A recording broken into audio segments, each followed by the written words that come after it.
সুপ্রিয় দর্শক, বরফি খেতে আমরা সবাই খুব পছন্দ করি। আর সেই বরফিটি যদি আম দিয়ে হয় তাহলে কেমন হয়?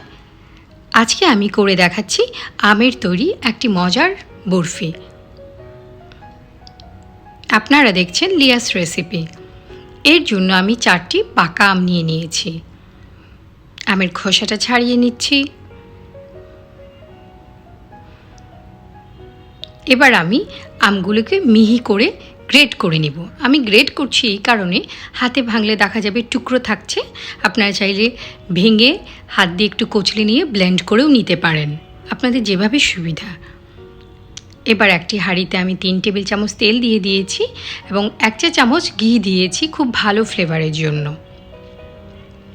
চাইলে পুরোটাও ঘি দিয়ে করতে পারেন। 1 কাপ সুজি দিয়ে ভালো করে আমি ভেজে নেব। চুলার আঁচটা কম রাখবো, তাতে করে সুজিটা পুড়ে যাবে না এবং খুব সুন্দর করে ভাজা হবে। যথেষ্ট পরিমাণ লাল করে আমি ভেজে নিব। একটু ধৈর্য সহকারে কিছুক্ষণ নেড়ে নেড়ে ভাজলেই সুজিটা ভাজা হয়ে যাবে। দেখতে পাচ্ছেন সুজির কালারটা কতটা চেঞ্জ হয়ে গেছে। এ পর্যায়ে আমি 1/2 কাপ দুধ দিয়ে দিয়েছি এবং ভালো করে নেড়ে মিশিয়ে নিয়েছি। যেহেতু দুধের পরিমাণটা খুব কম, তাই খুব দ্রুত এটা অ্যাবজর্ব করে ফেলেছে। একটু নেড়ে চেড়ে নিচ্ছি। একটু এলাচ আমি গুঁড়ো করে দিয়ে দিয়েছি, এলাচের বীজটা দিয়েছি। আর চিনি দিয়ে দিয়েছি আমি 1/2 কাপ পরিমাণ। আপনারা চাইলে স্বাদটা বুঝে নিতে পারেন, আমের মিষ্টি অনুযায়ী চিনির স্বাদ কম বেশি হতে পারে। এবার আমি আমের সেই পাল্পটা দিয়ে দিয়েছি। এখানে পাল্প যথেষ্ট পরিমাণ, প্রায় 2 কাপের মতো আমের পাল্প হয়েছে। কিশমিশ দিয়ে দিলাম আমি 2 টেবিল চামচ পরিমাণ। ভালো করে নেড়েচেড়ে মিশিয়ে নিচ্ছি।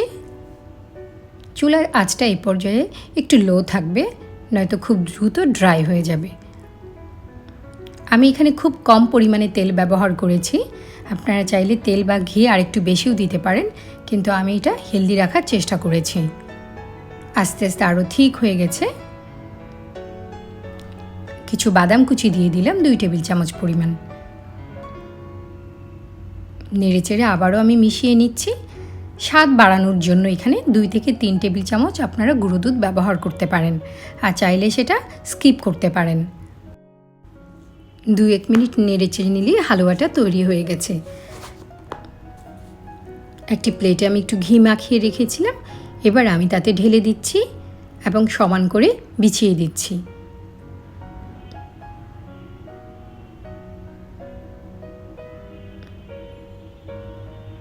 বরফির আকারে আমি কেটে নিচ্ছি।